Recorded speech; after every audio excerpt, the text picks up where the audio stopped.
YS Vivekananda Reddy గారి 74th birthday.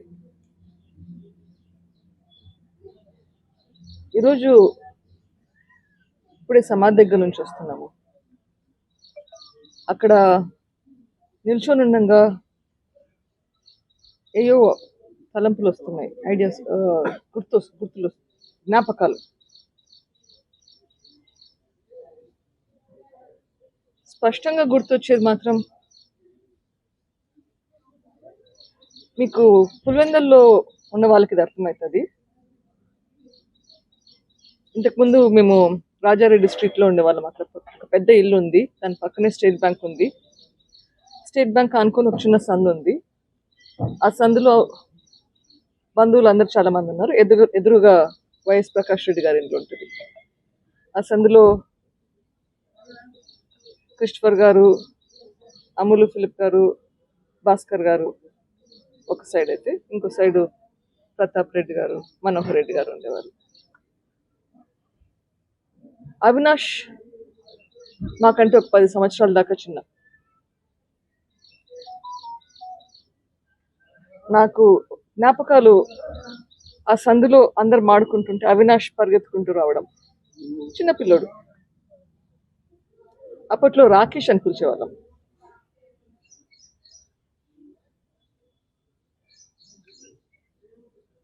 హాలిడేస్కి ఇంటికి వచ్చినప్పుడంతా అమ్మ నాన్న ఖచ్చితంగా అందరి ఇళ్ళకి పోయి అందరినీ పలకరించి రమ్మని చెప్పేవాళ్ళు. సో పిల్లలు ఉన్నా లేకపోయినా నేను ఒకదాన్నైనా సరే అందరి ఇళ్ళకి పోయి అందరినీ పలకరించి వచ్చేదాన్ని. బట్ పిల్లలు ఉంటే సమ్మర్లో అందరం కలిసి ఆడుకునే వాళ్ళం ఆ వీధిలో కొన్నిసార్లు.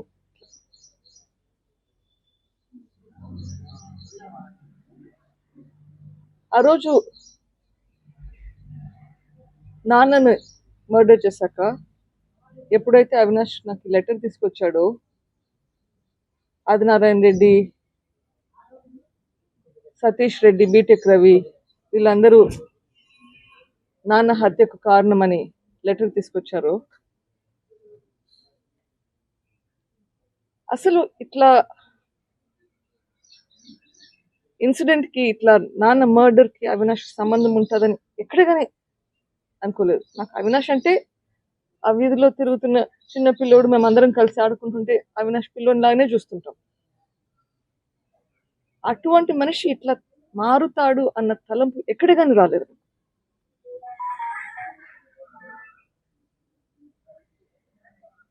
ఇప్పుడు లాస్ట్ 3-4 రోజులుగా జరిగే సంఘటనలు చూస్తుంటే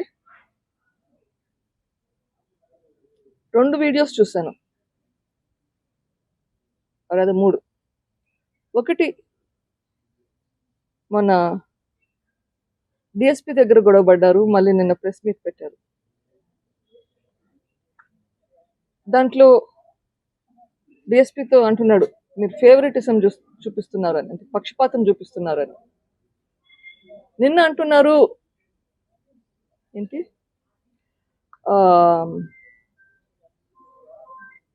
టీడీపీకి తొత్తులుగా వ్యవహరిస్తున్నారు అని. అది వింటుంటే మళ్ళీ ఇంకా కొన్ని జ్ఞాపకాలు.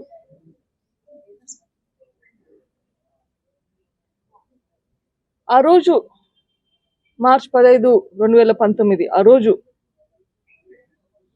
అక్కడ నాన్న బాడీ పడుంది, వివేకానంద రెడ్డి గారి బాడీ పడుంది, అంతా రక్తం పడుంది. అక్కడ క్లీనప్ చేపిస్తున్నారు. పోలీసులు కూడా అదే రూమ్లో ఉన్నారు. మరి పోలీసులు బెదిరించి చేశారా ఆ పని? మొత్తం బ్లడ్ అంతా క్లీన్ చేయడము, బాడీని బయటికి తెచ్చడము, కట్లు కట్టడము, లేకపోతే ఆ టైంలో పోలీసులు మీ తొత్తులుగా పనిచేశారా? నాకైతే తెలియదు. అట్లా మల్టిపుల్ ఇన్సిడెంట్స్. తర్వాత కొంతమందిని అరెస్ట్ చేశారు. మే 30న ప్రమాణ స్వీకారం చేశారు, కొత్త సిట్ను ఫామ్ చేశారు. తర్వాత ఎవరినైతే అరెస్ట్ చేశారో వాళ్ళందరినీ రిలీజ్ చేశారు. ఛార్జ్ షీట్ ఫైల్ చేయలేదు. మీరు వైఎస్ఆర్సీపీ గవర్నమెంట్లోకి వచ్చాక అనుమానితుల్ని రిలీజ్ చేసేసారు. తర్వాత చూస్తే సెప్టెంబర్లో అనుమానం అవినాష్ భాస్కర్ రెడ్డి శివశంకర్ మీదకి వెళ్తుంది. ఇప్పుడు ఆ పోలీస్ ఆఫీసర్లని పని చేయలేకుండా చేశారు, వాళ్ళని పంపించేశారు. స్టేట్ డిస్ట్రిక్ట్ నుంచి కొత్త టీంని తెచ్చుకున్నారు, సిట్ మార్చేశారు. మరి ఆ టైంలో తొత్తులుగా పనిచేసి చేయలేదు అని చెప్పి మార్చారా, తొత్తులుగా పనిచేసే వాళ్ళని తెచ్చుకున్నారా? ఏంటిది? ఏంటి థింకింగ్? ఇక్కడ ఈ టైంలో ఏదో నడుస్తుంది, ఇట్లయితే న్యాయం జరిగేలా లేదని చెప్పి హైకోర్టుకి వెళ్తే మీరు మీ కేసును వాయిదా తీసుకున్నారు. అప్పుడు హైకోర్టు జడ్జి గారు ఇక్కడ ఏదో జరుగుతుంది అని గ్రహించి ఈ కేసును సిబిఐకి ట్రాన్స్ఫర్ చేశారు. సిబిఐ వాళ్ళు వచ్చి పనిచేస్తే ఒకసారి సిబిఐ వాళ్ళ సామాన్ కూడా ఆ జైల్లో గెస్ట్ హౌస్ నుంచి పడేశారు. అప్పుడు పోలీసులు మీ తొత్తుగా పనిచేస్తారా? తర్వాత సిబిఐ వాళ్ళ మీదే కేసులు పెడతారు.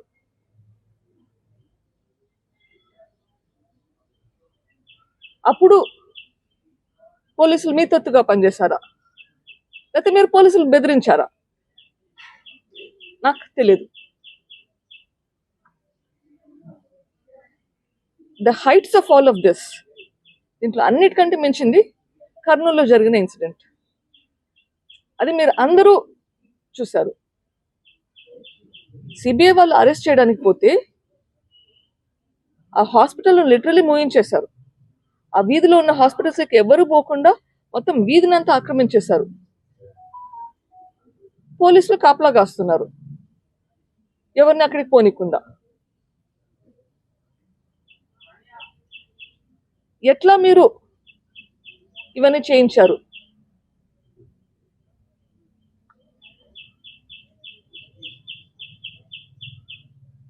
వీటికి అన్నిటికీ జవాబు మీరు చెప్పింది. మీరు చేసిన పనులే ఇప్పుడు మీరు చేస్తున్నారు అనుకుంటున్నారు. పోలీసులు వాళ్ళ పని వాళ్ళు చేయనిస్తే చేస్తారు అని నేను మొదటి రోజు నుంచి చెప్తున్నాను, ఈ రోజు కూడా చెప్తున్నాను. పోలీసులు వాళ్ళ పని వాళ్ళని చేయనివ్వండి. Do not influence police. ఇంకా యాప్ గురించి మాట్లాడతారు. అసలు అర్థముందా ఆ మాటలకి?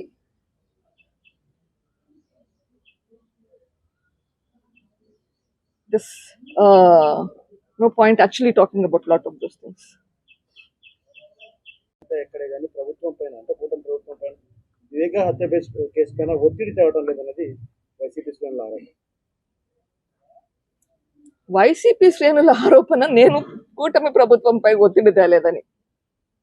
వావ్, 5 సంవత్సరాలు గవర్నమెంట్ లో ఉండి ఈ కేసులంతా నీరుగార్చిక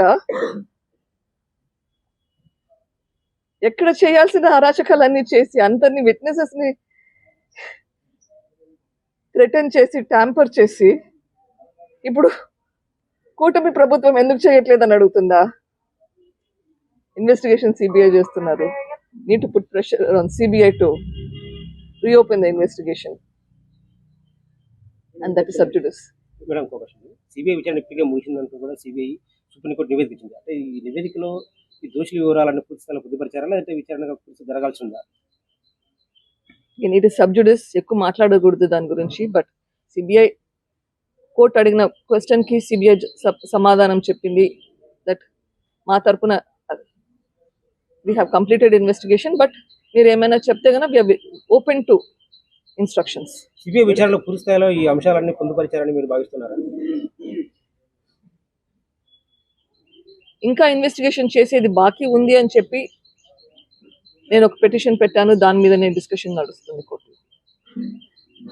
ఇప్పుడు జరిగిన విచారణ మీద సంతృప్తి ఉందా? సిబిఐ కానీ తర్వాత ఇన్కంప్లీట్ అనే నేను పెట్టానమ్మా కోర్టులో పిటిషన్. అంటే సంతృప్తి లేనట్లే కదా. తరచుగా ఇన్సిడెంట్లు జరిగినప్పుడు మాత్రమే సునీతకు ఈ వివేక హత్య కేసు వ్యవహారం పైన మాట్లాడతారు. మిగతా సమయాల్లో అసలు దాని గురించే పట్టించుకున్నటువంటి వాదన ఉంది. సుప్రీంకోర్టులో 15 కేసులు ఉన్నాయి, హైకోర్టులో 6 డజన్ కేసులు ఉన్నాయి. ఎవరమ్మా ఈ ఫాలోఅప్ చేసేది? ప్రతి సిబిఐ కోర్టులో వాయిదాలకి అక్యూడ్స్తో పాటు నేను కూడా అటెండ్ అవుతున్నాను. పనిష్మెంట్ వాళ్ళకా నాకా? సుప్రీంకోర్టుకు అటెండ్ అవుతున్నాను, హైకోర్టుకు అటెండ్ అవుతున్నాను. ప్రతిసారి మీడియా ముందు వచ్చి మాట్లాడాల్సిన అవసరం లేదు, మాట్లాడకూడదు కూడా. చేయాల్సిన పని చేస్తూనే ఉన్నాం. లాయర్లతో సంప్రదించి ఏమేమి చేయాలి నెక్స్ట్ అన్నది ఆలోచించి కంటిన్యూస్గా ఆ వర్క్ బ్యాక్గ్రౌండ్లో నడుస్తూనే ఉంది. 6 ఏళ్ళు అయిపోయింది, ఇంకెంతకాలం పడుతున్నది?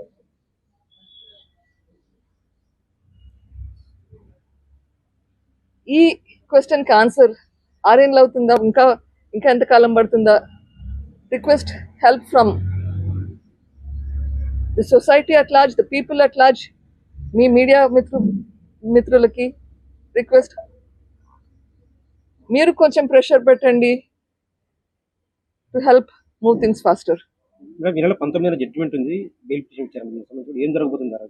జడ్జ్మెంట్ కదమ్మా, ఇంకా ఆర్గ్యుమెంట్స్ నడుస్తాయి.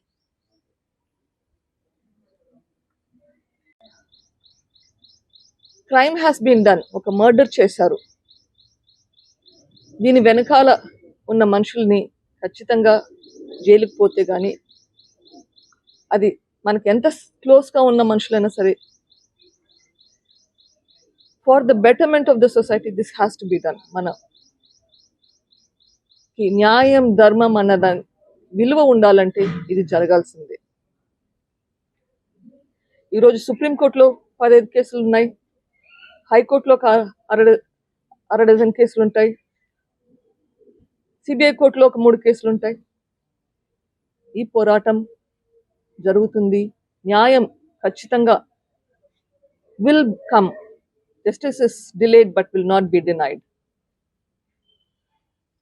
ఖచ్చితంగా మనకు న్యాయం జరుగుతుందన్న నమ్మకం ఉంది.